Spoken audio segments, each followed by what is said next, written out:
সহি আকীদা আছে কি না একটা পরীক্ষা নিয়ে দেখব। আপনারা প্রস্তুত? উত্তরটা আমি দেবো, আপনারা খালি হাত তুলে সমর্থন করবেন যে উত্তরটা সঠিক না ভুল, মুখে বলবেন না। ছোট্ট একটা প্রশ্ন, সবাই জানে, উত্তর সবাই জানে। আমরা যে আল্লাহর জন্য নামাজ পড়ি, আমরা যে আল্লাহর জন্য ইবাদত করি, আমরা যে আল্লাহর জন্য রোজা রাখি, যার জন্য সিজদা করি, সেই আল্লাহ তাআলা কোথায় আছেন? উত্তর বলবেন না, আমি বলছি উত্তর।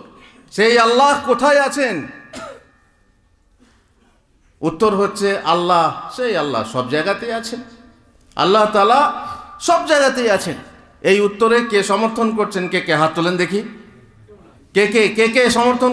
লজ্জার কিছু নেই, এখানে শিখতে এসেছি।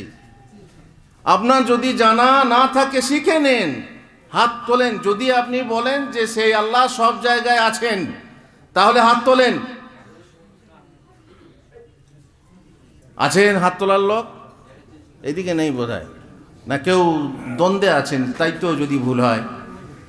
তার মানে আপনি সঠিক তাহলে জানেন না। যদি দ্বন্দ্বে আছেন তাহলে আল্লাহ কোথায় আছেন আপনি জানেন না। দ্বিতীয় উত্তর, আল্লাহ তাআলা মুমিনের হৃদয়ে আছেন। এই উত্তরে কে কে কে কে সমর্থন করছেন? হাত তোলেন। ধরে না, লজ্জার কিছু নেই ভাই। আপনাকে নম্বর কেটে নেব না, আপনাকে কোনো সমস্যা নেই, হাত তোলেন না। আল্লাহ তাআলা মুমিনের হৃদয়ে আছেন, এই কথা ঠিক না ভুল? ভুল। বেশ, ঠিক আছে। আর একটা উত্তর বলছি, আল্লাহ তাআলা কোথায় আছেন কেউ জানে না বাবু, কেউ বলতে পারবে না। আল্লাহ তাআলা কোথায় আছেন কেউ জানে না। এই কথায় কে সমর্থন করছেন? হাত তোলেন। এতে নেই? বেশ, তাহলে সঠিক উত্তরটা কি? আর রহমানু আলাল আরশি ইস্তাওয়া। তাহলে যারা ভুল বললেন আগে, তারা সবাই গাওয়া, তাই না? যারা হাত তুললেন, বুঝতে পারলেন? তা বলে লজ্জা করে আর দ্বিতীয়বার হাত তুলবেন না তা নয়, আবার হাত তুলবেন। ঠিক আছে, আবারও প্রশ্ন করছি। তাহলে সঠিক উত্তরটা কি হলো? আল্লাহ তাআলা আরশে আজিম আছে। আরশে আজিম কোথায়? কুরসির ওপরে। কুরসি কোথায়? ওয়াসিয়া কুরসিয়ুহুস সামাওয়াতি ওয়াল আরদ, তাই না? 7 আসমানের ওপরে।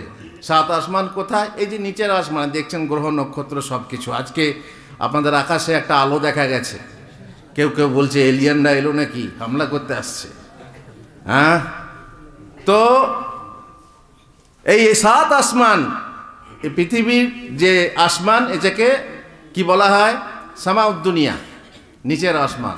এইভাবে এই গ্রহ নক্ষত্র পার করে প্রথম আসমান, তারপরে আরো এক আসমান, এইভাবে 7 আসমান, তারপরে কুরসি, তারপরে আরশ। এটাকে বলে আকীদা, বিশ্বাস।